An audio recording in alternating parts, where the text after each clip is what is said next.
Bienvenidos una vez más, hoy la voz se vuelve a pronunciar, comenzando con el prólogo habitual.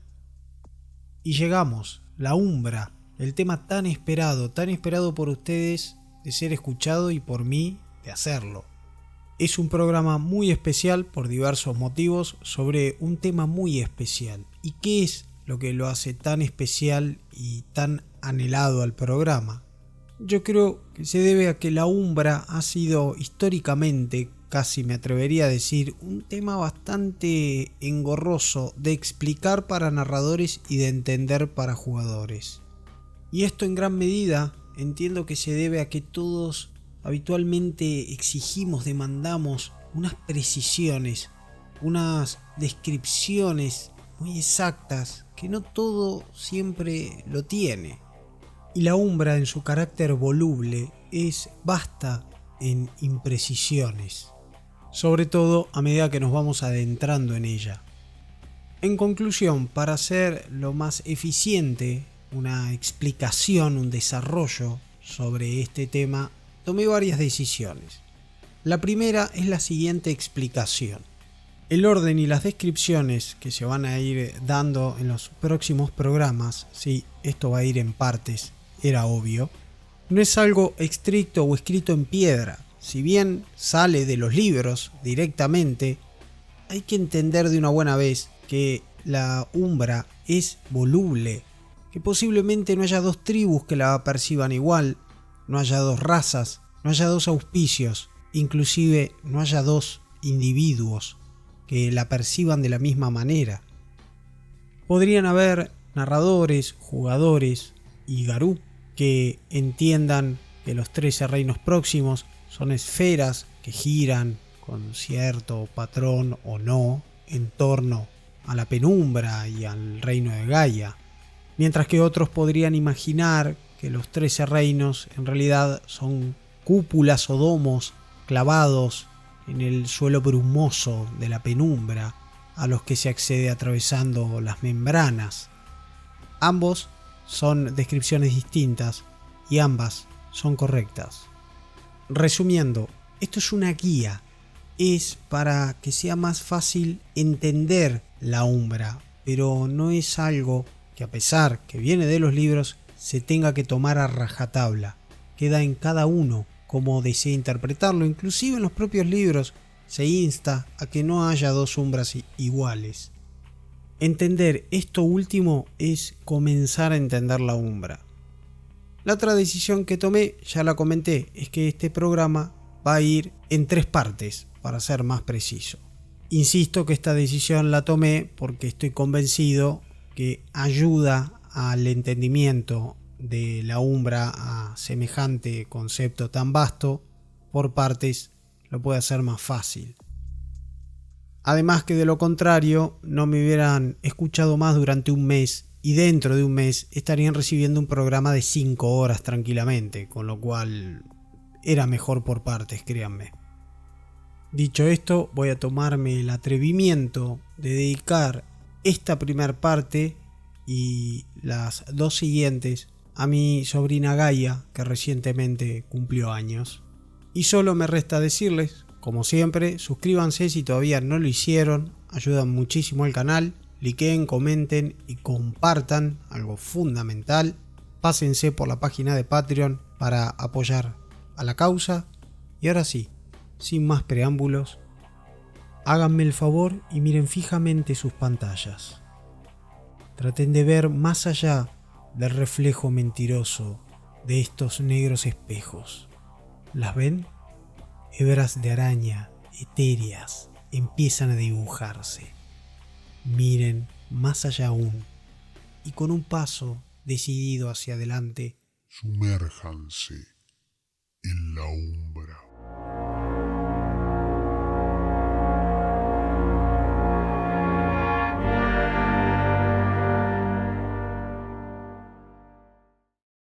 ¿Qué es la Umbra? Los hombres lobo están enteramente atrapados entre 2 mundos. Los Garú cazan en la naturaleza, pero aún defienden las ciudades de la humanidad. Toman forma humana, pero pueden correr con los lobos. Deben equilibrar la pasión de la rabia con la calmada iluminación de la gnosis. esta dualidad impregna cada aspecto de sus vidas y ocupa un lugar igualmente destacado en su espiritualidad. Los hombres lobos son, sencillamente, criaturas de carne y espíritu. Viven tanto en el mundo físico, que habita la humanidad, como en un mundo espiritual que los humanos corrientes nunca podrán experimentar. Es fácil hablar de equilibrio, pero se trata de una meta peligrosamente difícil de alcanzar, especialmente para los Garú. Sus vidas están incompletas a menos que exploren, acepten y regresen de forma rutinaria al mundo espiritual. El mundo físico, el reino de la carne, el mundo real, la tierra que pueblan los humanos, no importa cómo lo llamen, solo es una faceta de la realidad, al menos el mundo de tinieblas.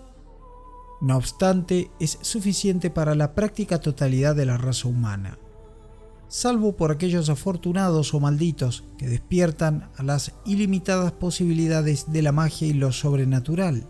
Los humanos parecen bastante satisfechos de permanecer limitados a un mundo definido por reglas aparentemente inmutables.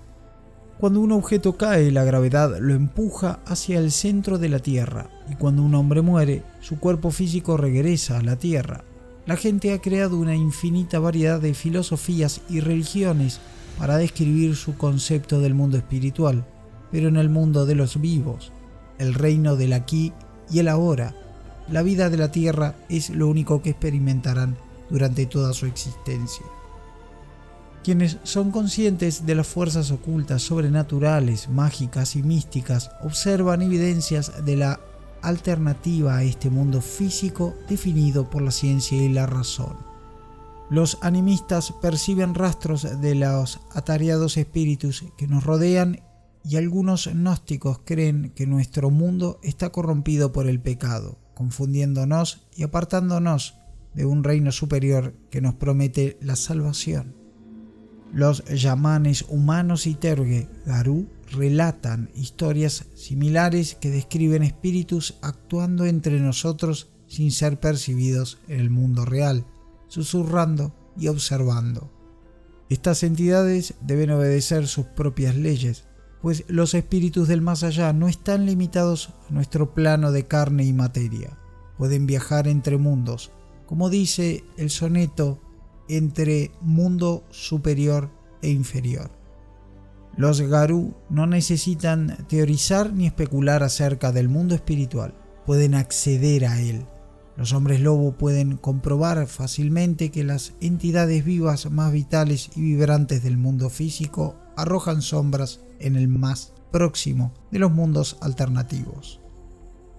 Un reino efimérico poblado por espíritus. Las manadas que penetran cuidadosamente en el mundo espiritual lo denominan en ocasiones la sombra de terciopelo o la penumbra. Este es el más cercano de los reinos de la Umbra, donde son posibles ilimitadas realidades alternativas. Explorarla es un viaje interminable, uno que puede llevar toda la vida.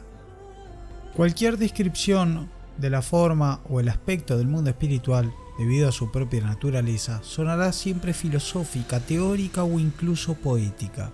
Algunos místicos y espiritistas utilizan analogías cuando describen el mundo espiritual, ya que únicamente podemos definir aquello que nunca hemos conocido en términos que sí conocemos. Los Garú Lupus se sienten frustrados por estos esfuerzos de definir la realidad con lo que ellos consideran balbuceos de mono, a pesar de las historias que cuentan los Terge y Galliard. Todas esas descripciones irrelevantes si no se corresponden con lo que se ve y se huele en esos mundos distantes.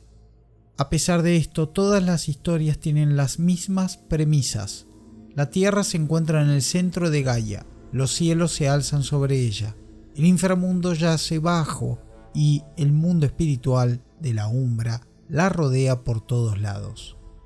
Los Garú recitan una frase habitual a un legendario Galliard: hay reinos más allá del que conoces, mundos superiores e inferiores. A partir de este axioma, los elementos y detalles varían. Las tribus puras cuentan historias de un árbol del mundo que se alza a través del centro de la creación. Los contempla estrellas lo denominan Axis Mundi, mientras que la camada de Fenris le dice Yggdrasil. En las leyendas más elaboradas, las raíces del árbol crecen sobre la espalda de la tortuga del mundo, quien nada en un mar infinito.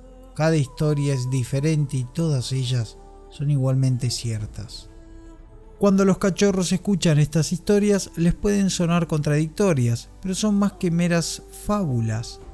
Los viajeros que buscan la verdad en el mundo espiritual pueden trepar por las ramas de Yggdrasil, caminar sobre la espalda de la tortuga que nada en un infinito mar de estrellas o zambullirse en ese gélido mar para nadar hasta las profundidades del inframundo. No hay dos viajes que realmente sean iguales, pues lo que los viajeros encuentran suele depender de lo que están buscando. El infinito alberga una miríada de realidades y sus variaciones. Historia. La separación. En unos tiempos ya muy lejanos, el mundo físico y el del espíritu eran uno y el mismo. No es que estuvieran cortados por el mismo patrón, se trataba de la misma tela. No eran dos caras de una misma moneda, sino el indivisible rostro de la realidad. En un amplio pero sutil giro, esta realidad unificada se dividió, separándose el reino espiritual del físico. Una fina membrana llamada la celosía los divide y los mantiene separados. Los Garú creen que este cambio cosmológico fue el resultado de la guerra en la Teluria. Algunos dicen que el Wyrm se volvió corrupto, provocando la división como el primer paso para la destrucción del mundo. Otros afirman que la tejedora vio que todo su trabajo carecía de sentido y se volvió loca, tejiendo telarañas de demencial esquema. Se dice que atrapó al Wyrm en ellas, impidiéndole equilibrar el universo. El Wyrm no pudo seguir conteniendo las creaciones de la tejedora, extendiendo sus telarañas sin control hasta separar una parte del universo de la otra. El Wyrm se volvió loco y ahora se lanza ciegamente contra todo lo que ve. Esta segunda teoría cuenta con el respaldo de algunos de los más sabios Garú, que dicen que toda la depravación y maldad del universo tiene su origen directo en la indiscriminada labor de la tejedora y la indiscriminada destrucción del Wyrm. Todas las criaturas sufren las consecuencias de tan grave error cósmico. Los danzantes de la espiral negra creen que el Wyrm implora al caos que intervenga y la rescate, y su locura está dirigida a este propósito. Quieren romper la urdimbre y liberar al Wyrm. El laberinto de los danzantes es parte de la retorcida urdimbre. Deben estar locos para poder moverse a través suyo. Para ponerlo en palabras más claras, resulta que la tejedora, el Wyrm y el caos no tenían conciencia, solamente hacían fuerza, uno contra el otro. De esa fuerza opuesta de cada uno, en oposición al otro, surgía el equilibrio, el todo. Un día la tejedora aparentemente toma conciencia de sí misma y automáticamente denota que el caos o wild no para de crear y el Wyrm no para de destruir. Entonces ve que su tarea es absurda, que nunca va a lograr completarse. Claro, en ningún momento se paró a pensar de que esto tenía un porqué. El caos no dejaba de crear, la tejedora ordenaba lo que el caos creaba y el Wyrm destruía para que el universo no se llenara. Pero a la tejedora no le importó nada de eso. Le importaba solamente que pudiera poner orden a todo. Cuentan algunos Terwe que primero quiso ir tras el caos, pero su naturaleza es etérea, no podía capturarlo en sus redes. Aparte, aparentemente es muy rápido. Entonces miró hacia atrás y vio al gordo gusano que se arrastra por el universo, destruyendo para que todo vuelva a comenzar. La tejedora tendió su red, el Wyrm cayó y lo envolvió en un capullo. En este punto pasó otra desgracia. Aparentemente por su encierro, el Wyrm también tomó conciencia de sí mismo, pero con tanta mala suerte que fue como un despertar en una jaula.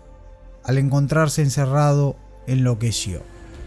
Aparentemente también por no poder ejercer su tarea como destructor, como reciclador o renovador. Como sea, la tejedora empezó a tener ventaja y el equilibrio se encontró corrupto, desbalanceado, y entonces empezó a poner orden de forma desmedida. De este acto es de donde previene la celosía. Los humanos y el espíritu. Como resultado de este gran cisma universal, la humanidad entera se alejó del potencial infinito del mundo espiritual, cayendo en un mundo de fríos y secos hechos y posibilidades finitas y cuantificables. En la búsqueda de la certeza, los humanos abandonaron su sentido de la maravilla espiritual, dejando que se estropease el otro lado de la cortina de terciopelo. Separados de la materia prima con la que una vez construyeron su vida espiritual, los humanos quedaron desnudos y perdidos. Con la vida súbitamente despojada de su significado esencial, los humanos intentaron desesperadamente llenar su tiempo con abyectas burlas de la trascendencia que habían perdido. En una amarga parodia del arrobamiento trascendente, buscan ahora sensaciones similares allí donde pueden. Recurren al juego, la droga, el alcohol, el sexo destructivo, la televisión, el sueño excesivo, la comida, la intelectualización o incluso a otras personas para llenar el vacío dejado por la umbra. Después de una eternidad de éxtasis en la fácil comunión con Gaia, los humanos se estrellaron contra el olvido. Se tambalearon, perdidos y solos en un mundo que súbitamente se había vuelto frío y hostil. Han olvidado. Pero los Garú recuerdan y vuelven. Hay muchos tipos de polución y la del reino físico solo refleja la del espiritual. En muchos aspectos, la umbra refleja las vidas, esperanzas y temores de los Garú. Los hombres lobo tienden a pensar como grupo y tienen una gran capacidad para proyectar sus sentimientos interiores sobre el mundo. Los Garú imbuyen al mundo de espíritu y eso a su vez a la umbra. En cierto modo, el Wyrm es la sombra reprimida de los Garú. Es el lado oscuro de sí mismos al que no quieren enfrentarse.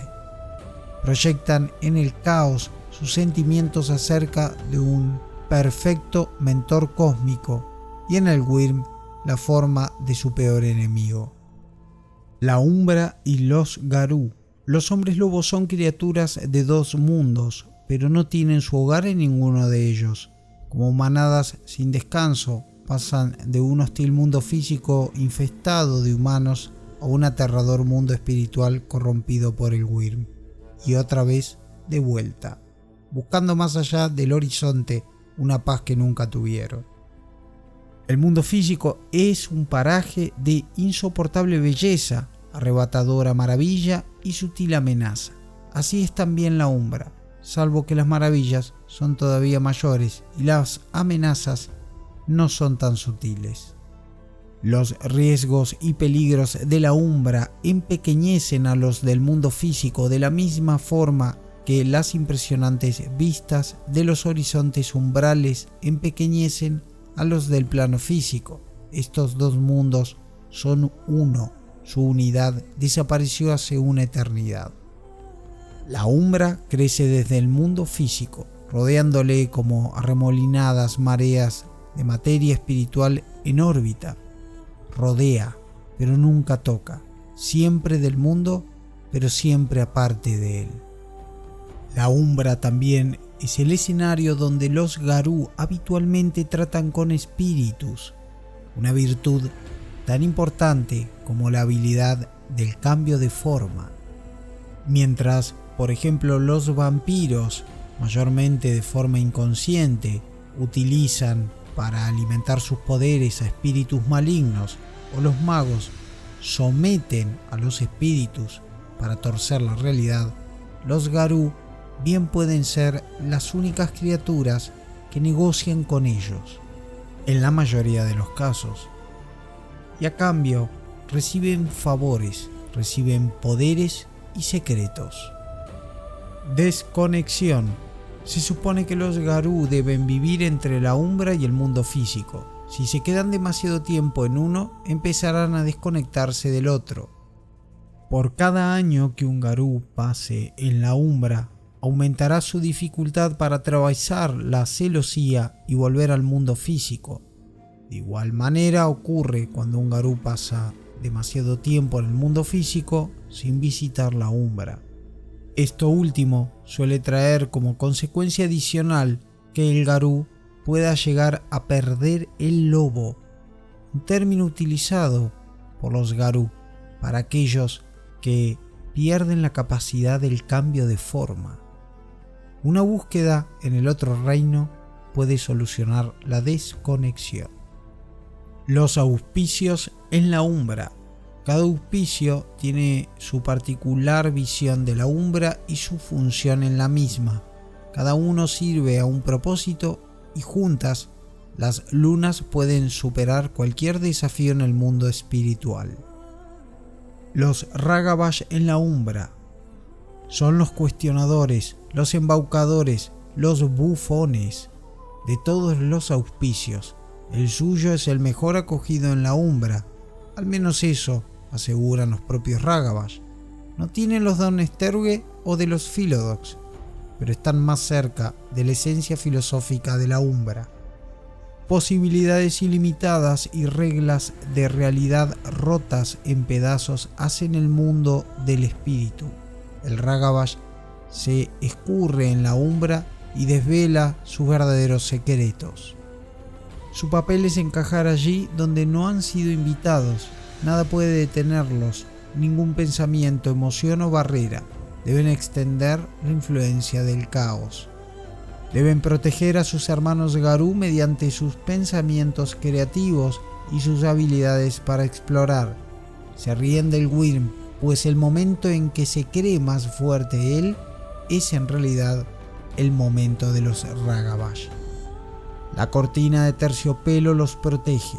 Pueden caminar de lado y esconderse de sus enemigos en la Umbra.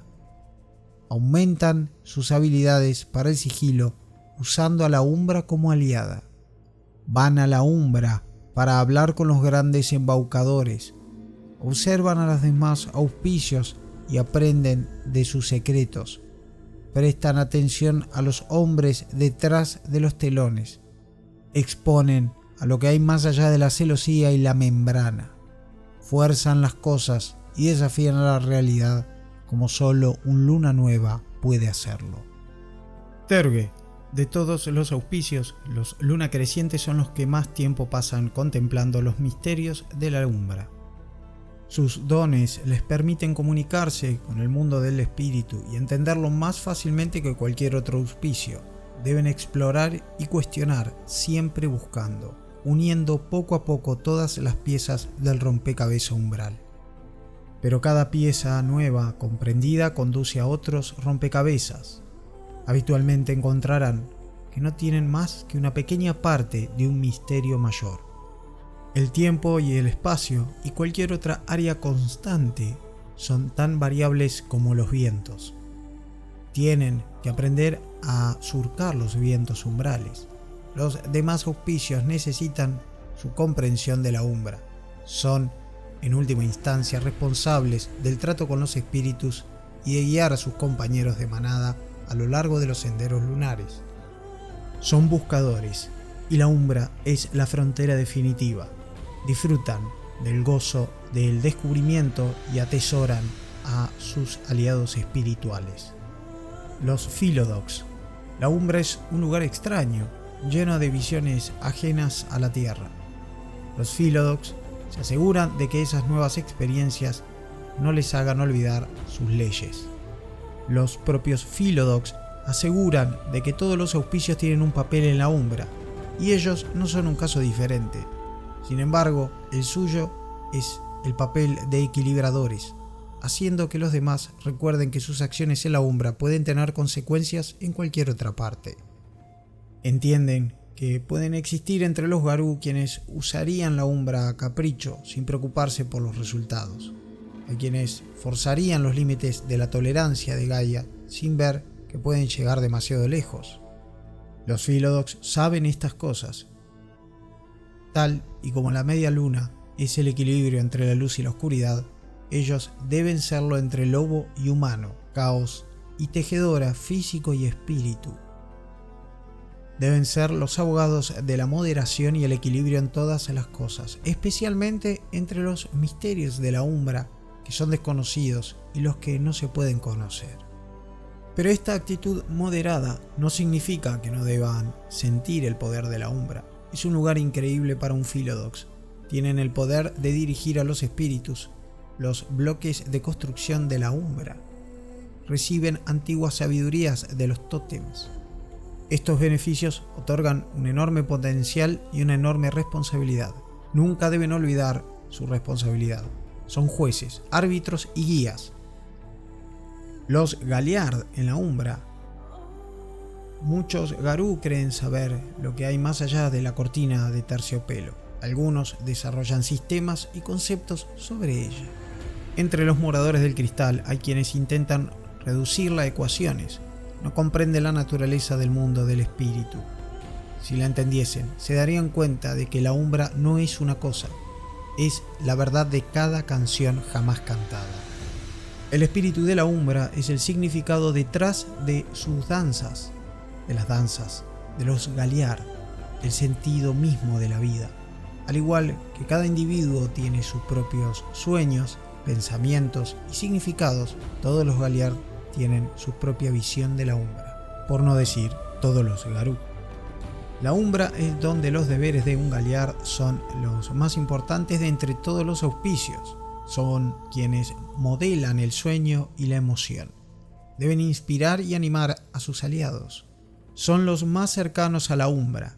Es allí donde los sentimientos se hacen realidad. La Umbra reacciona a los Galliard y los Galliard responden. Los Galliard cuando viajan a la Umbra absorben cuanta experiencia pueden. Todo lo que experimentan se acerca más a lo que una vez fueron, pero nunca podrán ser de nuevo. La Umbra es un reino Galliard. Cada historia que cuentan está en la Umbra. Deben traer a la Umbra de vuelta al mundo físico mediante sus canciones y sus historias. Los Ahrum en la Umbra son los guerreros del espíritu, los más peligrosos enemigos a los que un Garú se enfrentará jamás. Los mayores desafíos que debería superar esperan todos en la Umbra, más allá de la celosía. Allí aguardan horrores nacidos de las más profundas pesadillas. Esperan para matar a los Garú que intentan recuperar el mundo del espíritu que fuera una vez parte de la vida. Un gran Ahrum aprende el valor de la sabiduría tanto como el de la gloria en la Umbra. La rabia no puede derrotar a todos los enemigos en el mundo del espíritu. A veces es más importante inspirar a los compañeros de manada mediante el liderazgo que utilizar las garras. En la Umbra, un Ahrum debe ser intrépido y decidido, pero no temerario. Hay dos reglas para los Ahrum en la Umbra. Primero, creer en sí mismos. La muerte puede estar a un paso. Los extraños reinos y dominios de la Umbra pueden exigirle al Ahrum que reaccione sin comprender del todo una situación. En tales casos, el Ahrum debe ceñirse a su propio consejo y confiar en su instinto. Segunda regla, debe conocer sus límites. No puede hacerlo todo. Hay reinos enteros de guerra y sufrimiento en la Umbra. Ni siquiera los más grandes Ahrum pueden salir victoriosos de todas sus batallas. Un verdadero guerrero sabe cuál es el momento de luchar y cuál es el de considerar otras alternativas. Aromas del mundo del espíritu. La Umbra suele ser percibida por los sentidos comunes, como el tacto, la vista, el oído, para cualquier criatura, y en los Garú no es diferente, pero el olfato ocupa un lugar un tanto especial. El sentido del olfato es el medio de los Garú para rastrear y localizar espíritus en la umbra. Los animales del plano físico usan los olores para interpretar el mundo de forma inaccesibles a los humanos. Los Garú pueden usar el sentido del olfato para seguir rastros y caminos a través de la umbra, desarrollando imágenes mentales de los acontecimientos en el mundo del espíritu.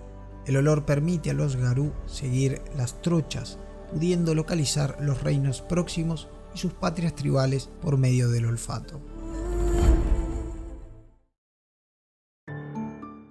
Geografía umbral 1. Parajes del alma. Para los Garú, la umbra es tan importante como el mundo físico. Los Garú son hijos de ambos mundos y viven sus vidas entre uno y otro. Tal y como el mundo físico es el cuerpo material de Gaia, la umbra es su espíritu. Los Garú necesitan el mundo físico para la materia que genera su sangre y sus huesos, y necesitan la umbra para la materia espiritual que cura sus heridas y crea sus dones. Los Garú se esfuerzan por mantener a los espíritus como parte de sus vidas, pues saben que perder su derecho de nacimiento espiritual significaría perder el contacto con su diosa madre. La umbra refleja los pensamientos, esperanzas y sentimientos de los Garú. Cada Garú la percibe a su manera. Atentos con esto. El mundo espiritual tiene su propia realidad. Para los espíritus en la umbra, el mundo físico parece reflejar la vida en la umbra, aunque la geografía de ambos mundos no se corresponda. La realidad en la umbra es mutable, no está constreñida por la lógica. La energía del caos fluye a través del paisaje de la umbra. Hay algunos senderos y regiones, pero no limitan la existencia de otras regiones, ni siquiera las que son contradictorias. La umbra puede ser conceptualizada, pero no cuantificada. Como se ha mencionado desde un principio, todos los reinos, subreinos, dominios, zonas y otras regiones que se listan y describen a continuación solo son una mera guía y no pretenden ser un límite. No es un orden estricto, canónico o inamovible. La umbra cambia, fluctúa, incluso se puede llegar a mostrar diferente para cada individuo. La periferia. De esta ya se ha hablado bastante en el programa que corresponde a los túmulos. La periferia son estos lugares donde la celosía es sumamente delgada. Recordemos la celosía, esa pared invisible, ese manto de hebras de red que la tejedora extendió para separar al mundo físico del espiritual, pero que en varias zonas puede estar debilitada, rasgada, o como dicen los Garú, puede ser baja. Vamos, que esté concebida y construida por una de las entidades cósmicas más grandes, la tejedora, y mantenida por sus arañas espirituales, no significa que sea perfecta o que no pueda ser porosa. Y es en esos lugares débiles, donde más débil es el manto, donde se filtra el caos y la propia umbra. Esto da como resultado en el mundo físico lugares que quedan con cierta presencia de la umbra. Esto no es suficiente para beneficiar a los cambiaformas por sí solo. Habitualmente ellos suelen aprovechar estos lugares para erigir sus túmulos, como ya se ha mencionado. Lo verdaderamente peculiar de la periferia es que puede ser percibida por ciertos seres humanos. Cuando un ser humano o cualquier otra criatura sensible descubre su lado espiritual, su conciencia se desliza a la periferia. Los efectos son muy subjetivos. Los colores se vuelven más vivos, los sentidos se agudizan, la intuición proporciona destellos de inesperada revelación, la vida se vuelve dichosa o la mente en sintonía se abre para sentir una conexión con todas las cosas del mundo. Es esplendor, es locura, es un estado de ensoñación que los cínicos consideran delirante. Durante este estado de éxtasis tienen lugar eventos aparentemente mágicos. El resultado depende enormemente del estado mental del buscador. Los artistas y los espiritualistas lo buscan fervientemente para familiarizarse con él. La parentela puede ser vagamente consciente de la presencia de la periferia y meditar sobre ella para volverse más sensibles al mundo de los espíritus, y en algunos casos excepcionales los parientes han sido capaces de proyectar su presencia más allá de la celosía para llevar mensajes a sus conocidos hombres lobo. Los humanos psíquica o espiritualmente sensitivos pueden también detectar su presencia. Humanos normales con las habilidades o conciencia u ocultismo o un mérito particular pueden usar su percepción para sentir dónde la celosía es más baja. Claro que solo bajo las condiciones idóneas mencionadas antes. Los espíritus benévolos pueden intentar una comunión limitada con estos buscadores espirituales, pero las perdiciones también buscan oportunidades de explorar a estas personas. Abundan las historias acerca de artistas, escritores y músicos impulsados por las drogas que sacrificaron demasiado para alcanzar ese estado de inspiración solo para caer en la locura y la desesperación. El riesgo de contaminación espiritual y psíquica siempre está presente y la mayoría de las mentes cuerdas abandonan este estado cuando se torna demasiado peligroso. En cambio, aquellos que recurren a las drogas pueden ser incapaces de abandonarlo, incluso después de que sus mentes y almas sean incapaces de procesar por completo lo que experimentan. Quedar atrapado en la periferia puede causar un shock psíquico, un vacío espiritual, la disolución e incluso la escarificación y desfiguración psíquicas visibles únicamente por los seres sobrenaturales o aquellos espiritualmente despertados. Los carismáticos líderes de las sectas pueden guiar a una congregación entera hacia un aparente estado de gracia solo para sumirlos a todos en la locura y el horror colectivo. Únicamente las mentes más disciplinadas, entrenadas en técnicas de meditación y magia avanzadas, corren un riesgo menor. Lo mejor y lo peor de la periferia toma muchas formas. Todas las culturas los conocen y, tal y como no podría esperar, en ocasiones los Garú que se comprometen a proteger a la humanidad rescatan a buscadores descarriados. Visionarios que buscaban revelación e inspiración solo para acabar convirtiéndose en víctimas de fuerzas que la humanidad no estaba destinada a conocer. La celosía. Según los Garú, la Tierra yace en el corazón de la Umbra.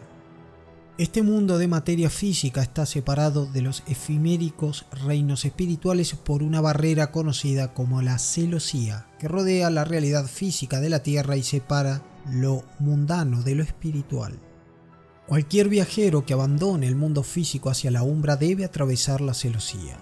Los Garú lo hacen desde lugares donde el velo es más delgado. Esta barrera entre mundos dificulta que los espíritus ultramundanos entren en el mundo físico, aunque para los más peligrosos solo es una molestia. Cuando algo es lo suficientemente poderoso como para cruzar desde el mundo espiritual al físico, los Garú deben servir como protectores de Gaia. En ocasiones ambos mundos tiran el uno hacia el otro con una fuerza palpable, pero la celosía los mantiene aislados.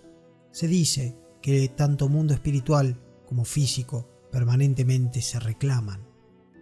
Pese a todo esto, no lo hacen de forma uniforme. En algunos lugares la celosía es tan fuerte que el mundo físico está espiritualmente muerto. A ojos de los Garú, un laboratorio de alta tecnología donde se ponen a prueba las leyes de la ciencia podría parecer estéril y aséptico bajo el zumbido de sus maquinarias. En otros lugares, la poderosa energía espiritual se filtra a través del mundo físico como si la revelación, la trascendencia o la iluminación estuvieran al alcance de la mano. Los hombres lobo que recorran las profundidades de la naturaleza virgen podrán sentir que internarse en la Umbra sería tan sencillo como zambullirse en las aguas cristalinas de un limpio y tranquilo estanque. Las fuerzas de la Triada, la Tejedora, el Caos y el Wyrm desempeñan sus respectivos papeles en esta separación entre ambos mundos. A medida que la civilización humana invade los lugares salvajes y prístinos del mundo, las redes de la Tejedora contienen la gloria del caos. Así se fortalece la barrera entre mundos y el mundo espiritual es empujado aún más lejos. En los lugares donde la celosía es débil, los Garú protegen el mundo físico creando túmulos, lugares sagrados en la tierra donde el mundo espiritual y el físico se encuentran, las periferias. Los Garú se unen en los túmulos para realizar rituales que afectan a sus cuerpos y espíritus. Un túmulo suele ser un lugar desde el cual se puede acceder a la Umbra con mayor facilidad y discreción, aunque existen otras muchas alternativas. Caminar de lado. Algunas criaturas sobrenaturales, incluso los hombres lobo, han descubierto métodos para atravesar la celosía desde el mundo físico hacia la Umbra. Todos los Garú poseen ese don de Gaia, es un derecho de nacimiento, su legado y una habilidad intuitiva que heredan desde el momento de su primer cambio. No obstante, hasta que un anciano les muestra el camino, la mayoría de los hombres lobo desconoce este talento y no suele intentarlo. Los Garú llaman a esta práctica caminar de lado. Viajar a través de la celosía en lugares donde ésta es gruesa es prácticamente imposible, mientras que cruzarlo por donde ésta es delgada resulta tan natural como controlar la propia respiración. Los espiritualistas pueden aprender métodos más exóticos de atravesar esta barrera, tales como eludir por completo la celosía viajando al mundo espiritual en sueños. Los magos y otros artesanos de la voluntad poseen sus propios métodos para cruzar la celosía. De hecho, las manadas de hombres lobo pueden toparse con estos visionarios durante sus viajes. Para caminar de lado, un hombre lobo necesita meditar sobre una superficie altamente reflectante, como un estanque de agua cristalina o un espejo, a la par que se vale de su gnosis, su poder espiritual, para cruzar a la Umbra. Si el Garú fracasa en su intento por atravesar la celosía, puede quedar atrapado en ella, suspendido temporalmente entre el mundo físico y la Umbra y permanecer retenido en una de las redes de la tejedora hasta que recibe la ayuda de otro Garú. Es mitad carne y mitad espíritu. Mientras está atrapado, se ve sometido a desgarradoras visiones. Aunque el hombre lobo no podrá ser visto ni atacado por entidades físicas como seres humanos, existen espíritus malignos que vagabundean en la celosía en busca de viajeros atrapados y vulnerables. De no ser ayudado por otro Garú, que también deberá valerse de su gnosis para lidiar con la celosía, el Garú quedará atrapado, suspendido, en ese vergonzoso, deshonroso y peligroso estado durante 1 hora antes de poder probar de nuevo el intentar terminar de pasar. Pero si vuelve a fracasar en su intento, esta vez no hay salida. La única manera es que lo ayude otro compañero Garú. De lo contrario, quedará allí para siempre. Los Garú que hayan aprendido ciertos dones, como puede ser el caso de Pulso de lo Invisible, no precisan usar objetos reflectantes para caminar de lado y pueden hacerlo a voluntad. Incluso los hombres lobos ciegos pueden entrar en la Umbra si conocen dicho don. No es extraño ni poco común que los Garú lleven objetos reflectantes consigo para poder atravesar la celosía allí donde vayan. Lo cierto es que, al no estar anclado el objeto al lugar, hace que el cruce sea un poco más difícil. Los hombres lobo de una misma manada pueden elegir a uno de ellos para que los guíe hasta la Umbra. Dicho individuo utiliza su gnosis por todos ellos. Normalmente es el hombre lobo con mayor puntuación de gnosis que actuará en esta situación como alfa temporal de la manada. Si quedan atrapados, el resto de los cambiaformas puede realizar un segundo intento de forma individual. Todos los involucrados en esto deben ser capaces de caminar de lado y todos deben hacerlo por voluntad propia. Los Garú y otros cambiaformas que no sean parte de la manada no podrán viajar con ellos y deberán hacerlo por su cuenta. A pesar de ello, un Garú con el don aferrar el más allá puede llevar con él a seres que no sean Garú hacia la Umbra. La penumbra. Gaia es el centro del sistema de reinos de la Umbra próxima, como ya se ha mencionado. Todas las zonas están bajo la influencia de Gaia. Los 13 reinos próximos orbitan en torno a ella. Debido a su importancia, el nexo de Gaia, la Tierra suele ser mencionada como el reino. Todos los demás reinos son llamados por sus nombres. La Tierra está vinculada a la celosía, como ya se ha mencionado. Todos los demás reinos tienen un pericarpio o celosía menor en torno suyo. Al otro lado de la celosía, una vez esta atravesada, se encuentra el reino más próximo del mundo espiritual, un reflejo de lo que llamamos mundo real. La penumbra es la zona de la umbra más cercana a la tierra.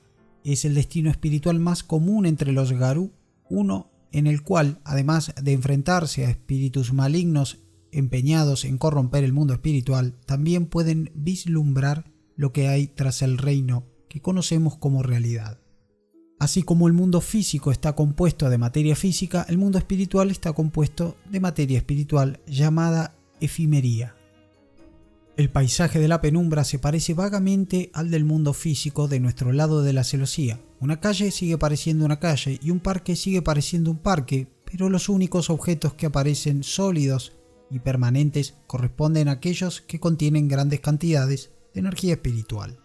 Si una manada camina de lado en un parque urbano, por ejemplo, el césped y los árboles vivos del mundo físico parecerán incluso más vibrantes y vitales en su reflejo espiritual de la penumbra. La materia que ha resistido el paso del tiempo también genera una representación espiritual en la penumbra. Los árboles y los edificios antiguos tienen contrapartidas espirituales sólidas, mientras que las construcciones inacabadas, los edificios nuevos y la vegetación reciente no las tienen. Si un edificio nuevo es visible, debe tener un significado espiritual importante, como una factoría que produce en masa creaciones alimentadas por las energías del Wyrm. Las fuerzas de la tríada son más obvias en la penumbra. Los espíritus del caos prosperan en las áreas naturales donde los seres vivos son sanos y fuertes. Los espíritus de la tejedora corretean por los lugares donde la tecnología está presente, a veces tejiendo finas redes para reflejar donde las calles han sido pavimentadas o se tienden cables que cuelgan de un edificio a otro. Las estructuras de reciente construcción pueden aparecer como tenues contornos de finísima y vaporosa telaraña en espera de espíritus que las solidifiquen. Los smartphones, las computadoras y los semáforos tienen todos sus propias signaturas. La corrupción del Wyrm también es más evidente, tomando muchas y abominables formas. Los cementerios descuidados se desmoronan, la polución tiñe el paisaje espiritual como una plaga y los lugares de sufrimiento y miseria aparecen como tenebrosas parodias de sus contrapartidas físicas. Los espíritus del Wyrm son atraídos hacia estos lugares donde crían y se reproducen hasta que una manada de hombres lobo reduce su población. Dado que la penumbra está más cerca del mundo físico que cualquier otro reino, el tiempo y las distancias son prácticamente idénticos. Otra cualidad propia de la penumbra es que durante el día, en el mundo físico, en la penumbra brilla una versión lavada, más débil de Helios, el Sol, y su luz no llega a todas sus regiones. La umbra en estas horas es oscura y misteriosa. Los agentes del Wyrm se afanan cuando no brilla la luz de Selene, la luna. Por la noche, los Garú viajan por sendas lunares a través de la umbra bajo los rayos de la luna.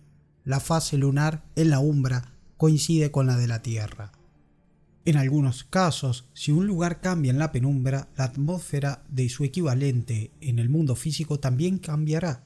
Supongamos que un grupo de Skrags ha atacado un parque público en la penumbra, matando a los espíritus de los árboles que vivían allí. Los árboles pueden empezar a morir en el mundo físico, y la gente será más propensa a dejar basura y desperdicios en el lugar. La penumbra y el reino están entrelazados. Para los Garú, ningún reino puede existir por sí solo. Con respecto a esto, a algunos Tergue les gusta contarles a los cachorros que, en cierto modo, los espíritus de la penumbra son más reales que la materia física que representan. Los espíritus que representan un objeto pueden sobrevivir a la pérdida de su cuerpo físico en el mundo real o material, pero un cuerpo físico no puede perdurar tras la destrucción de su esencia espiritual. Esto también funciona a la inversa, claro está. Si un viejo roble es talado en el mundo físico, su contrapartida espiritual persistirá por mucho tiempo en la umbra. Otra característica que se suma es la aparente desolación. Las calles y los bosques de la penumbra parecen inquietantemente vacíos, ya que la mayoría de las criaturas vivas no aparecen en ella. Únicamente aquellas personas espiritualmente avanzadas se reflejan aquí. Los magos tienen facetas espirituales muy desarrolladas llamadas avatares despertados, y estos son visibles en la penumbra, incluso aunque se encuentren en el mismo reino que el mago al que corresponden. Un animal no será visible en la penumbra, pero cuando muchos viven y medran en un lugar, un espíritu animal puede verse atraído al reflejo espiritual de ese lugar en la penumbra. Los lugares y las entidades espirituales son analogías de los lugares físicos que representan, como reza el dicho, así en la tierra como en el cielo. Los Garú y otros cambiaformas interactúan con este paisaje de un modo más inmediato. Un hombre lobo puede permanecer en el mundo físico o en un reflejo en la penumbra, pero no será visible en ambos mundos. De hecho, y como se ha mencionado, si queda atrapado en la celosía o continúa hacia reinos más distantes del mundo espiritual, desaparecerá por completo de la penumbra y del mundo físico. ¿Y qué ocurre con los objetos que no están vivos? ¿Qué ocurre cuando son dañados en la penumbra? Pongamos de ejemplo algún tipo de aparato electrónico. En la penumbra, si tiene reflejo, seguramente se tratará de un amasijo de redes y arañas. Si estas arañas espirituales son destruidas, el aparato en el mundo físico manifestará mal funcionamiento. Si el espíritu del objeto en cuestión es totalmente destruido, seguramente el equipo no funcionará más en el mundo físico. Quizás si alguien se preocupara tanto por reparar el equipo electrónico hipotético de este caso, como para trabajar apasionadamente en él intentando arreglarlo, podría alimentar a la materia efímera que ha sido dejada atrás con la energía suficiente para crear a un nuevo espíritu. Se dice que en cuanto más débil la celosía en una zona, más similares son la penumbra y la tierra en atmósfera y apariencia. A la vez, la dificultad para atravesarla varía. Esto puede ocurrir inclusive cambiando de sitio un objeto en el mundo material. Por ejemplo, en una noche particularmente hermosa, la luna puede hacer que un parque urbano parezca parte de un bosque profundo. Cuando sucede esto, la celosía puede debilitarse a tal punto que sea posible caminar de lado sin darse cuenta. De la misma forma, el reino próximo de Pangea podría estar bastante cerca de la Tierra en tal momento. Un Garú que camine de lado en el parque podría entrar en ese reino en particular. La umbra en torno a los túmulos y cañadas tiende a conservar una imagen más hermosa del mundo físico. Los árboles son más grandes e impresionantes, la luz de la luna es más radiante y el cielo brilla más azul. Para los Garú, la umbra es como la tierra experimentada en la infancia. En cuanto a las ciudades con objetos tecnológicos, su apariencia puede variar. Puede que ni siquiera aparezcan si no están habitadas por espíritus. Un edificio puede estar representado por un simple parche de tierra muerta, con una gris columna de niebla elevándose sobre el lugar. También los edificios pueden aparecer en la umbra tal y como son en el mundo físico, pero cubiertos de telarañas. Cada transmisión, corriente eléctrica u otro campo de energía eléctrica debería estar representado por algún tipo de telaraña. Las arañas de la tejedora pueden llenar habitaciones y cubrir paredes por completo, ignorando a los Garú hasta la saturación. Otra posibilidad es que un edificio parezca normal hasta que una inspección más cuidadosa revele que en realidad está compuesto por finas hebras de telaraña. Esto mismo se podría aplicar a los aparatos de entretenimiento doméstico. Videos, televisores, sistema de videojuegos podrían ser un racimo de telarañas distintas. Las diversas arañas tejedoras viajarían por las telarañas dependiendo del aparato que estuviera en marcha. Incluso hasta podrían encontrarse elementales de la tecnología en ventanas, vigas de acero y otras construcciones modernas. Las plagas, cloacas, vertederos de basura y desechos tóxicos suelen aparecer como verdaderas zonas del Wyrm. Pueden ser oscuros lugares con criaturas del Wyrm saltando por allí o extenderse como mareas negras por la tierra.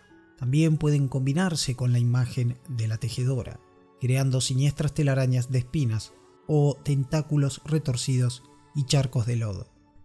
En la tierra el bosque se parece mucho a cualquier otro. Hay árboles y ardillas y otros pequeños animales, pero como en parte ya se ha mencionado, en la penumbra el bosque resplandece por los cuidados de los garú. Los árboles son más altos y el mantillo está más sano. Hijos del Calvero viven en los árboles que rodean el túmulo y ayudan a protegerlo. El bosque es más espeso y profundo en la penumbra. Muchos espíritus animales vagan entre los árboles, incluyendo unos pocos e impresionantes tótems de manada. Los garú que pasan por el bosque en la penumbra pueden darse cuenta de que los colores son más vibrantes que en el mundo físico. De igual manera, los olores suelen ser más fuertes y definidos. Un centro de investigación de alta tecnología puede parecer limpio y bonito en la Tierra. Incluso hay una hermosa fuente en la entrada y los terrenos de los alrededores están bien cuidados. Pero en la penumbra el centro es un oscuro edificio cubierto por rezumbantes y pegajosas telarañas negras. La fuente sisea y bulle con ácido sulfúrico. Numerosas y relucientes hebras de telarañas salen del edificio, recorridas por veloces arañas de la red. Grandes arañas de la tejedora mutadas se arrastran lentamente sobre los hilos. Dentro se puede ver el resplandor de las piras de corrupción de los experimentos. Nubes de oscuros espíritus, perdición, llenan el interior. Detrás del edificio, el negro césped, que en la tierra parece muy bien cuidado y atendido, ondula con los abrasadores productos químicos que impregnan la tierra. La hierba en torno al edificio está muerta. Una granja también puede parecer una estructura típica en la tierra. En la penumbra parece igual. Los campos son iguales en ambos mundos. Hay varias telarañas extendidas por la casa, pero nada como el embrollo del centro de investigación. Un cálido resplandor surge del interior de la casa y un conjunto de entrañables retratos familiares emite un fuerte brillo. El aroma de la buena comida es parte del espíritu de la casa y un pequeño grupo de espíritus domésticos, parecidos a gnomos, trabaja duro para mantener la casa en buen estado. Viaje por la umbra. Ya hemos visto en otros programas, inclusive en este mismo, algunos métodos que tienen los garú para transitar por la umbra. Existe una peculiaridad en este viaje umbral que suele ser tema de debate entre algunos yamanes. Aparentemente, los garú pasan a la umbra con sus cuerpos físicos, pero es donde algunos sabios explican que en realidad, al hacerlo, el cuerpo físico se convierte en materia umbral. Esto bien podría explicar por qué el aspecto de los garú en la umbra suele ser un poco distinto, algo similar a lo que ocurre con el paisaje umbral, en contraparte a su versión física, ocurre con los garú. Podría verse a un yamán roehueso, desdeñoso, sucio, dentro de la umbra con un aspecto casi elegante, imponente. Otros opinan que no, que los garú arrastran la umbra hacia ellos en lugar de aventurarse en ella. Sea como sea, una vez un garú llega a la umbra, debe encontrar su camino a través de sus parajes. Hay 5 grandes sistemas para transitar por la umbra. El primero son los puentes lunares. La mayoría van de un punto de la Tierra a otro a través de la penumbra. Los puentes lunares requieren el uso de piedras del camino y tener la autorización de los espíritus que protegen los lugares interconectados. Como es de esperarse y también se ha mencionado, los puentes lunares suelen ser el medio más fácil y seguro de viajar por la umbra. Para más información acerca de estos, les recomiendo el programa Puentes Lunares y Túmulos. Las sendas lunares son el segundo medio de viaje. De noche aparecen en la umbra cuando brilla Selene. Algunos garú usan los términos puentes lunares y sendas lunares indistintamente, pero los viajeros umbrales más experimentados cuidan de apreciar la diferencia. Las sendas lunares se entrecruzan por la umbra y conectan muchos lugares entre sí. Son la forma de viaje más común en la umbra para los garú. Las sendas cambian de acuerdo a las fases de la luna. Durante la luna llena son el más seguro medio de viaje y están vigilados por lúnulas a todo lo largo de sus rutas. Durante la luna gibosa pueden estar parcialmente incompletos. A veces requieren un aullido especial para abrirse del todo. Bajo la luna media, las sendas lunares se vuelven más difíciles de leer y por ende de transitar. Algunos espíritus establecen su residencia en las sendas lunares durante este tiempo, negociando el paso con los viajeros. Los hijos del caos son notorios por ello. Durante la luna creciente, las sendas lunares se vuelven virtualmente ilegibles. Un garú deberá valerse de su percepción y su conocimiento de enigmas para estar seguro de las rutas. Las perdiciones tenderán emboscadas a los garú que viajen durante la luna creciente. No obstante, se dice que durante la luna creciente las sendas lunares llegan más lejos que en cualquier otro momento. En la luna nueva, las sendas lunares se desvanecen casi hasta la invisibilidad. Los esbirros del Wyrm vagan libremente y solo los garú más astutos pueden esconderse mientras siguen los caminos. Las sendas lunares abiertas durante la luna nueva exigen a los garú que resuelvan misterios en ellos. Los garú que viajan por la umbra pueden encontrarse con diversas dificultades. Por ejemplo, toparse con el viento de la umbra. Los garú son repentinamente empujados por el viento umbral. Este les saca del camino y les puede llevar a una zona diferente. Podrían también encontrarse con arañas de la tejedora que se hallen sellando la senda lunar y ven a los garú como material de construcción en potencia. Las fastidiosas vistas, especies de ventanas flotantes que se verán más adelante, las cuales surgen de la nada y se plantan delante de un garú, siguiéndolo allí a donde éste vaya. Y por supuesto que muchos peligros y situaciones más, ya sean perdiciones, la sombra lunar, que es cuando una senda lunar se interrumpe de golpe, abruptamente, o los hijos del caos, o de cualquier tipo de espíritu. El tercer método para viajar por la umbra es usando las trochas o las huellas espirituales. Estas últimas son dejadas por los espíritus que usan percibir trochas, un hechizo. Estos caminos nunca están transitados ni custodiados por las lúnulas. En cambio, los intrépidos garú que siguen huellas espirituales tienen bastantes posibilidades de encontrarse con los espíritus que las han usado de forma regular. Las trochas no cambian de aspecto como las sendas lunares, pero es virtualmente imposible encontrarlas sin una guía espiritual. Además, pueden cambiar, retorcerse de formas que los garú no pueden seguir. Esto sin contar que a veces al final de dicha senda no se encuentra al espíritu en cuestión, sino a lo que se lo haya devorado. El cuarto método es el de las puertas espirituales, que son conexiones naturales entre lugares enlazados. Los enlaces son un tipo de puerta espiritual. Todos los dominios contienen puertas espirituales de vuelta al reino que los alimenta.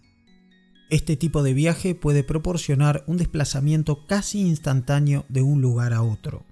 Las distancias no significan nada cuando se viaja de esta forma. No obstante, las puertas espirituales no suelen facilitar el paso a los garú y muchos son virtualmente imposibles de cruzar con un cuerpo físico.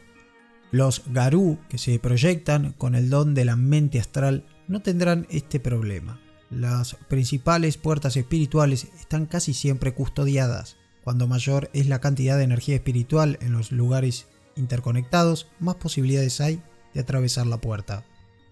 Por último, el más complicado. Un garú puede trepar por las telarañas de la tejedora. La urdimbre lo ha interconectado casi todo en la umbra. La complejidad de la telaraña hace casi imposible interpretarla sin el don de los moradores del cristal caminante de la red. Lo mejor que puede hacer un garú para navegar por la telaraña es invocar a un espíritu de la tejedora y comunicarse de forma satisfactoria con él. Esto no es fácil. Sin embargo, las telarañas se mantienen estáticas en la umbra. Una vez se haya descubierto un camino, este permanecerá en su sitio. Claro que dicho camino descubierto deberá ser recordado, y cuando vuelva a ser utilizado, quizá el Garú deba apelar a su inteligencia y saber de enigmas para poder recordarlo, claro. También hay que tener en cuenta que, como ocurre con las sendas lunares y casi con cualquier método, en la telaraña también se pueden tener encuentros difíciles. Son ejemplo de esto un Incarna de la Tejedora, un espíritu increíblemente grande y poderoso que está viajando por la telaraña. Se trata de un Incarna de la Tejedora. Si los Garú lo ignoran, no les molestará, salvo que les moleste su presencia. Un eventual y casual grupo de hijos del caos que comiencen a atacar la urdimbre y todo lo que hay en la zona. Los Garú pueden tener que luchar para protegerse. Otro encuentro podría ser el de las conexiones en la telaraña. Varios tipos diferentes de telaraña confluyen aquí, creando un pequeño dominio de tejedora. Los Garú pueden llegar a la telaraña informática desde aquí. Claro que este encuentro podría ser más beneficioso que otra cosa, similar a encuentro de sendas lunares poblado por lúnulas. Y como en el caso de las sendas lunares, también podemos sumar otros tantos encuentros, algunos más desfavorables que otros, ya sean arañas de la tejedora que patrullan la zona, el viento umbral nuevamente que pueda embestir a los Garú viajantes, hasta inclusive barreras impenetrables en apariencia creadas por la telaraña. Escudriñar. Un Garú en la penumbra puede volver la vista atrás hacia el mundo físico, pero no es algo fácil ni está exento de riesgos. Requiere que el Garú se valga de su gnosis y supere la celosía local, como si estuviese intentando caminar de lado. Si tiene éxito, el hombre lobo percibe una versión monocromática y sombría del mundo físico. Distinguir pequeños detalles es difícil, aunque es posible leer un periódico, la pantalla de una computadora o distinguir expresiones faciales. Esto claro, si lo hace lo suficientemente bien. Los ruidos llegan desde el otro lado distorsionados o en forma de ecos. Los olores, en cambio, no resultan afectados. De hecho, algunos Garú aseguran que el sentido del olfato se mantiene lo bastante agudo como para incluso rastrear una presa. Sin embargo, mientras un Garú escudriña el mundo físico desde la penumbra, no es consciente de lo que le rodea en el mundo espiritual, a menos que comience a percibir daño y perder su salud. Su manada no podrá comunicarse con él y sus enemigos podrán actuar sin oposición. Su intensa conexión resulta obvia y esta la delata el brillo de sus ojos. De igual manera, los hombres lobo también pueden escudriñar la penumbra desde la tierra, aunque esto es incluso más difícil. Además, la misma peligrosa distracción es evidente. Por fortuna, algunas habilidades sobrenaturales hacen que esto sea más fácil, como el don pulso de lo invisible.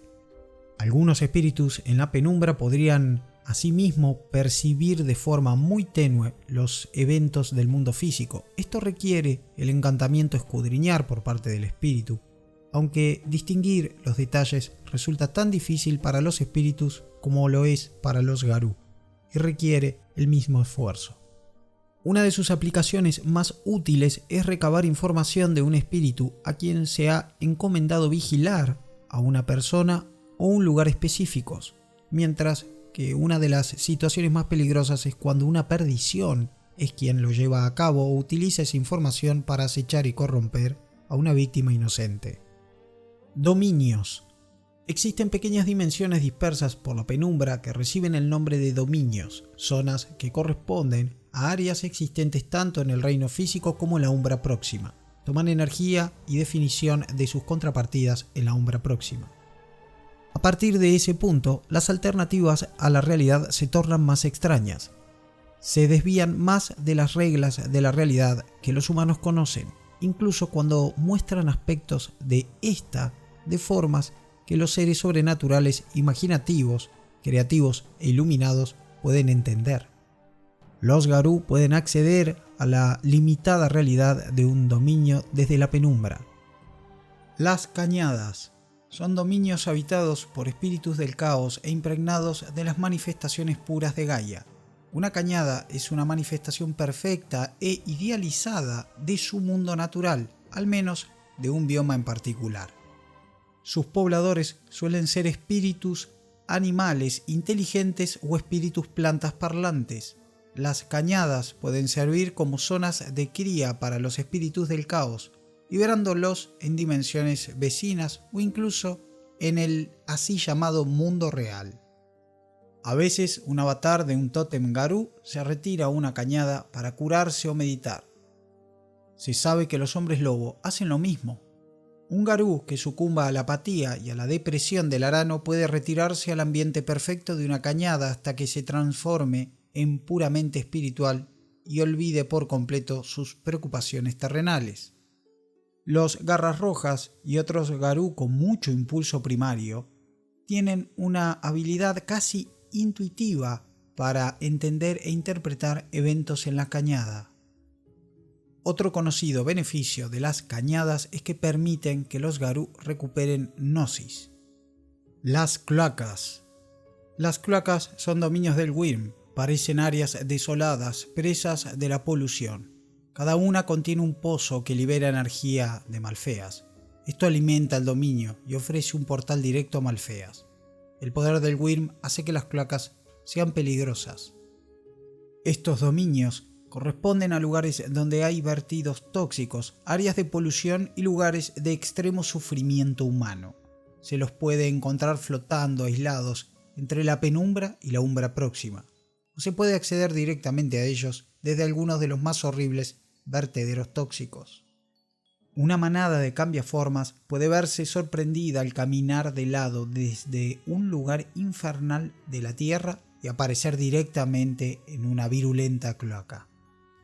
Algunos de los lugares más terroríficos y tóxicos de la Tierra persisten como cloacas mucho tiempo después de haber sido saneados y limpiados o de caer presos de la decadencia radiactiva en la Tierra. Es habitual aquí también encontrar perdiciones, y en algunas de ellas, en sus profundidades, se dice que no se pueden utilizar dones ni gnosis.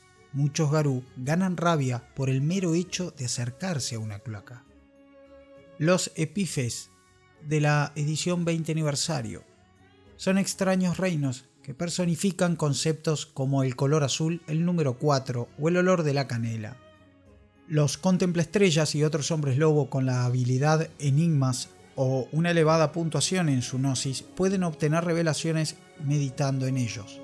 Un epif más complicado puede incluir espíritus que representen conceptos filosóficos o espirituales, expandiendo el concepto del ideal platónico. Un viajero en un epif podría experimentar cada variación de un concepto, convirtiéndose temporalmente en un experto en dicho concepto o incluso luchar contra una idea particularmente perniciosa. Todo es posible en el mundo espiritual, simplemente algunas cosas son más extrañas que otras. Algunos hombres lobo intentan obtener gnosis meditando en un epif. Si tienen éxito, no solo obtienen gnosis temporal, sino también inesperados efectos colaterales, revelaciones o incluso destellos de intuición. Dominios del caos. Edición Sombra de Terciopelo. Los dominios del caos están localizados cerca de la umbra profunda. Aparecen como nubes de color y energía arremolinada, llenos de efímeros y espíritus del caos. Los dominios del caos pueden contener enlaces a las regiones del caos que hay en la umbra profunda. Las leyes y estructuras de estos dominios pueden cambiar de forma aleatoria y repentina. Algunos Garú se han vuelto locos por entrar en uno de ellos. Estos dominios son alimentados desde la umbra profunda por el caos, aunque ciertos estudiosos de la umbra sospechan que de alguna forma reciben energía del reino del cambio. Los pasos o trods, según Umbra Sombra de Terciopelo, tienen importancia para las hadas, los Changeling, los Fianna y sus parientes feéricos. Muchos son accesibles desde lugares importantes de la Tierra para estas caprichosas criaturas. como los corros de las hadas y los monolitos. Los pasos tienen reputación como caminos ocultos entre lugares sagrados de la tierra, pero solo para quienes gozan del favor de las hadas. Estas y sus semejantes pueden usar un paso como atajo cuando viajan a través del planeta. Sin embargo, los intrusos pueden encontrarse totalmente perdidos y algunos han quedado atrapados en impredecibles y sinuosos caminos o en elaborados laberintos de setos. Los pasos más lejanos bordean la umbra próxima, donde reflejan lugares de la Tierra que una vez fueron vitales para las hadas, incluso aunque desaparecieran tiempo atrás en el mundo físico. Si los olvidaran por completo, podrían incluso hundirse en la umbra profunda y desaparecer. Un Fiana particularmente locuaz o inteligente podría ser capaz de ganarse el favor temporal de las hadas mientras los explora, explotando su distante parentesco al tiempo suficiente como para viajar a través de un paso. Las quimaras son realidades de bolsillo formadas de sueños. Algunos creen que por cada sueño de cada criatura viva en la Tierra existe un reflejo en una quimara. Otros espiritualistas atestiguan que solo los más poderosos sueños se vuelven efiméricos en la umbra. Sea como fuere, un viajero que logre internarse en el sueño de otro puede vislumbrar el interior de la mente del soñador. Con suficiente poder espiritual, un visionario podría reformar el sueño, alterar su resultado o influir en la mente del soñador. Una quimara puede ser una escalofriante pesadilla o un paraíso idealizado. Nada en ellos es real, pero son lo suficientemente peligrosos como para mutilar o matar a los inexpertos o para conducirlos a la locura.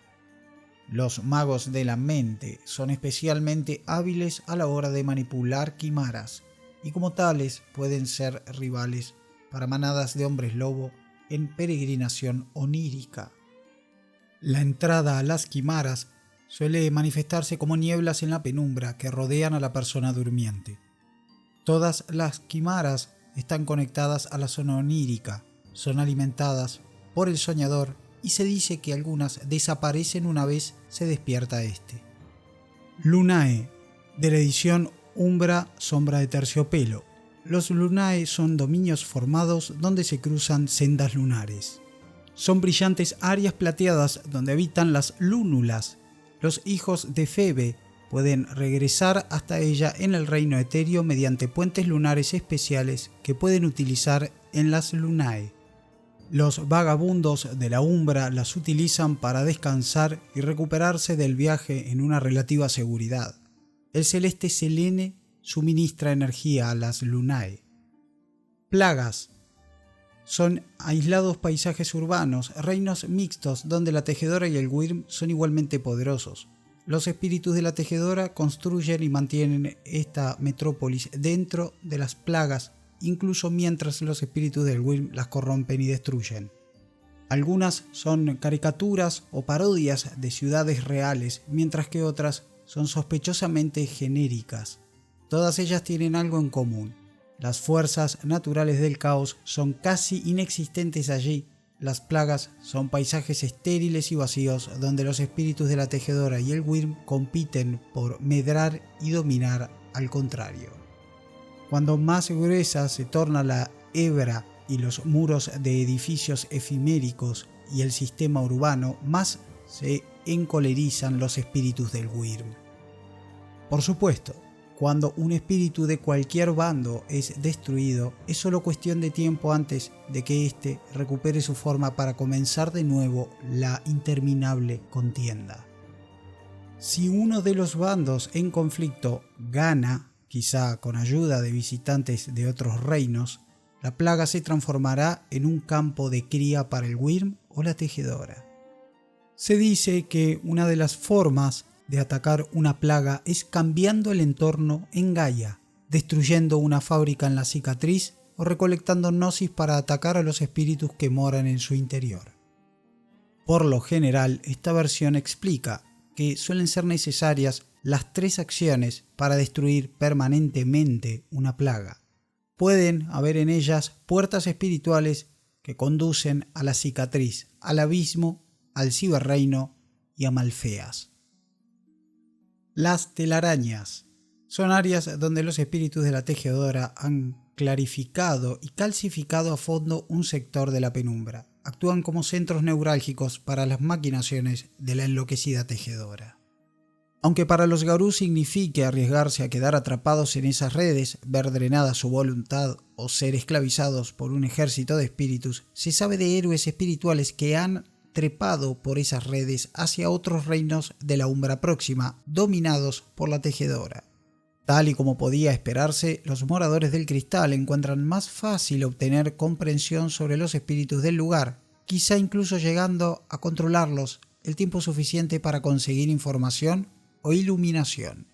Una telaraña también puede ser un simulacro o sinécdoque de un lugar similar en el mundo físico.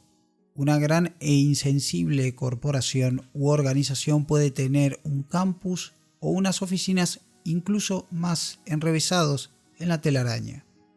Los viajeros hablan de empleados que están tan desmoralizados en el mundo real que las sombras de sus zánganos continúan trabajando en la telaraña, incluso mientras duermen. Otras fábulas advierten de Garú a los que se les arrancó su voluntad o gnosis, se los procesó, se borraron sus mentes y se los forzó a trabajar como zánganos descerebrados en esos mismos constructos de la telaraña. Como ya de manera un poco más discreta se ha comentado, estos lugares se alimentan a través de la celosía del entorno urbano y cambian sutilmente la umbra de su alrededor, según algunas versiones, haciendo que las dificultades de dones del caos y las transformaciones aumenten. Las zonas salvajes de la edición 20 aniversario son más escasas que las cloacas o las telarañas, aunque los espíritus del caos que hay en ellas pueden ser extremadamente poderosos. A medida que el mundo muere y el apocalipsis se acerca, las zonas salvajes se van alejando del mundo físico hacia la umbra próxima. Nada es estable ni permanente en estos caóticos reinos, y sus caprichosas fuerzas mágicas desencadenan impredecibles efectos. Como se podía esperar, los espíritus del caos se congregan allí. Afortunadamente, los entornos naturales de las cañadas también ofrecen refugio a los espíritus caóticos. Reinos Kubil. Un reino Kubil de un Bastet está alimentado por su creador. Los reinos Kubil siempre se encuentran en la penumbra. Estableciendo uno, el Bastet impide que otros dominios, como telarañas o plagas, existan en esa parte de la penumbra. Esto protege a Gaia. La mayoría de los Garú desdeñan el valor de los reinos Kubil de los Bastet, aunque los caminantes silenciosos son rápidos en defenderlos. Los reinos Kubil varían dependiendo de los caprichos de sus creadores. La umbra oscura. Como criaturas que tratan con la vida y la muerte prácticamente a diario, los hombres lobo parecen muy acostumbrados a tratar con el concepto de la muerte. Se dice que los mayores héroes Garú viven en el mundo espiritual como espíritus ancestros después de morir. Aunque parezca sorprendente, unos pocos ancianos se desconectan voluntariamente del mundo físico para vivir eternamente como espíritus. Algunos hombres lobos creen que se unirán con Gaia al fallecer o que se reencarnarán como la siguiente generación de cachorros. Otros han aprendido a canalizar los espíritus de sus ancestros. En cualquier caso, para un Garú es más fácil aceptar la idea de la muerte. Aunque la reunión por los difuntos de un clan puede ser un asunto sombrío con épicas demostraciones de duelo, los Garú no temen al final de una vida heroica. Los humanos tienen problemas para alcanzar esa serenidad. De hecho, la amplia mayoría sostiene cierto nivel de temor o pavor a la muerte. Aunque la religión puede ofrecer alguna esperanza de salvación, la fe agoniza en el mundo de tinieblas. Dado que los humanos no pueden experimentar el mundo espiritual, no, al menos sin ayuda de magos, hombres lobo u otros aliados sobrenaturales, especulan y debaten interminablemente sobre la naturaleza e incluso la existencia de la vida más allá de la muerte. De acuerdo con algunos espiritualistas, este pavor da forma y sustancia a la umbra oscura, el inframundo de la creación. Así como la penumbra es una sombra del mundo de los vivos al otro lado de la celosía, se dice que la umbra oscura se encuentra debajo, entre comillas, del mundo. formando un sombrío reflejo de este. Los lugares de entropía, decadencia, sufrimiento y muerte crean imperecederos reflejos en él. Los humanos que mueren en circunstancias trágicas con pasiones sin resolver en el mundo físico pueden quedarse atrapados como fantasmas en una vida más allá de la muerte. Para unos pocos, la muerte es realmente un tiempo de transformación. Acaban en la umbra oscura. Ningún cielo o infierno los aguarda. En su lugar permanecen en un purgatorio sin fin, hasta que se resuelven sus asuntos inacabados o son destruidos. Así como en la penumbra todo parece estar más vivo, en la umbra oscura nacen sombras donde predominan las fuerzas de la entropía y la decadencia. Los caminantes silenciosos tienen algunos ritos y rituales para entrar en el reino que, con el tiempo, han ido compartiendo gradualmente con otras tribus. Con la suficiente sabiduría, estos Garú pueden incluso guiar a sus manadas en viajes a las tinieblas, aunque los espíritus de la umbra oscura sabrán que esos intrusos no pertenecen a este lugar. Entrar en este reino es más difícil que caminar de lado hacia la penumbra. No obstante, cuando un Garú debe enfrentarse a la cierta y desgarradora verdad de la muerte prematura de un ser humano, este siniestro reflejo del mundo real guarda la esperanza de la revelación y la resolución. No se hacen muchas más menciones o descripciones de esta región umbral, ya que es en general bastante ajena a los Garú, a escasas excepciones. Esta región umbral es más propia de los fantasmas y los espectros. El reino astral. La penumbra refleja la vida, la umbra oscura refleja la muerte. El reino astral está separado de ambos reinos. Es el reino de la mente, erigido a partir de las ideas y el intelecto puro. Si decimos que la umbra oscura está debajo de nuestro mundo, del reino astral decimos que está encima, aunque como dimensiones que desafían las convenciones de la realidad terrestre, los términos debajo y encima no les hacen justicia, pero es que no existen otros términos mejores. Los Garú narran historias acerca de este reino, pero rara vez tienen el privilegio de acceder a él. Aunque se han dado avistamientos de contemplaestrellas en el reino astral, tales eventos son excepcionales. Los cultistas están más familiarizados con historias de magos en el reino astral. Los maestros del conocimiento saben que estas historias son posibles debido a las habilidades de los artesanos de la voluntad de la magia de mente. Los Garú estudian los misterios de lo oculto, saben más al respecto, pero sus posibilidades de viajar allí son remotas en extremo.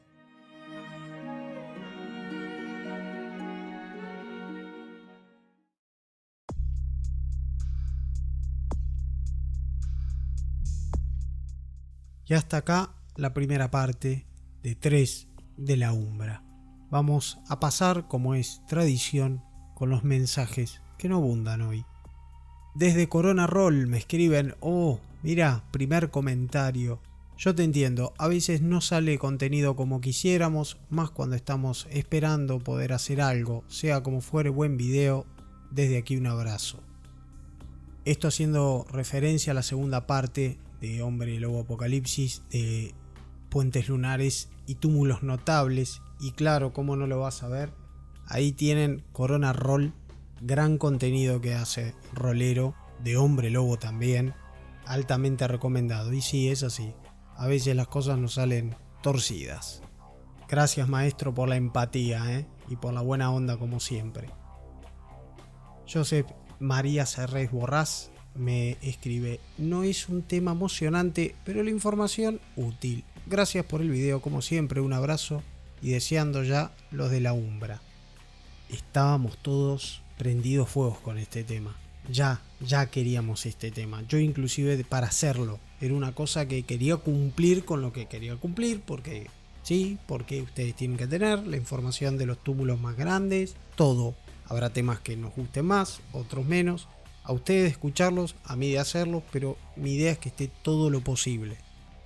Es más, detesté hacer estos programas, sobre todo la segunda parte, y sin embargo estoy usando elementos de ese programa en las partidas de los fines de semana por Twitch. O sea, cosas que pasan. Gracias por el mensaje y por apreciar o valorar el trabajo. El infaltable Ras Wolf, que me escribe: simplemente sorprendente, Angan. Este video me gustó muchísimo porque metiste a más personajes notables.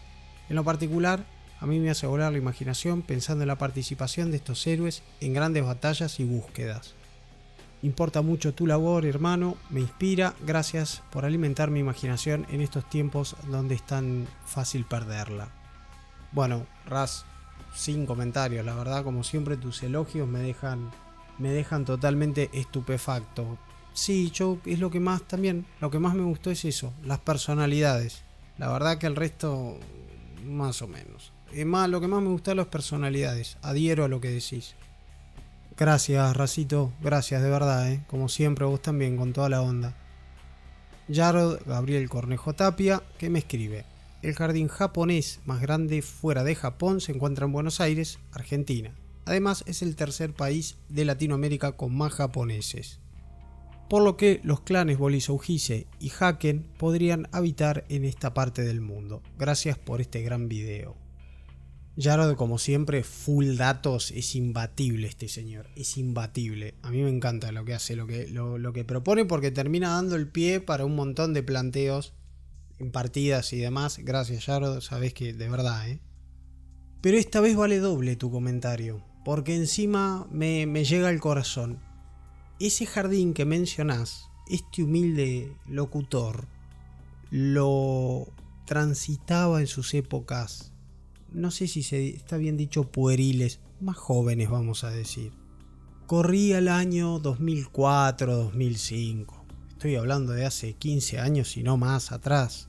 Y en ese lugar, en aquellas épocas, se hacían y organizaban eventos relacionados al manga y al anime. Es que no había muchos lugares. Bueno, existía otra cosa que era la Fantabaires, pero eso es otra cuestión. Puntualmente era la meca. Acá en Argentina, en Buenos Aires, era la meca del manga y el anime. Era en el jardín japonés. Es un jardín, un espacio extraordinario, de una belleza única y de verdad, sí, que he ido en diversas oportunidades, como digo, en cada evento que se hacía, lo puedo confirmar. Es excelente escenario, súper inspirador para un túmulo de hombre lobo. Tiene una especie de pagoda como central grande y ahí se hacían exposiciones, por ejemplo, cuando era de manga, anime, como digo, de dibujos, se hacían talleres o prácticas ahí del día para aprender algunos trucos de dibujo estilo manga. Excelente, era una cosa extraordinaria. Cosplay, por supuesto que cosplay, claro que sí, no podía faltar. Inclusive en el jardín japonés en ese entonces se celebraban festividades propias de la cultura japonesa, ya ajenas a estos géneros mencionados, y sin embargo nunca faltaban 4 o 5 delirantes haciendo cosplay igual. Hermoso lugar e increíbles recuerdos tengo de ahí. Doblemente el comentario, Jarod. Y hasta acá, no queda mucho más. Espero que hayan disfrutado este programa y que esperen con ansia la próxima parte. Con cada nueva parte más nos sumergimos en la Umbra. Ahora sí, muchas gracias por el apoyo y nos estamos viendo en el próximo programa.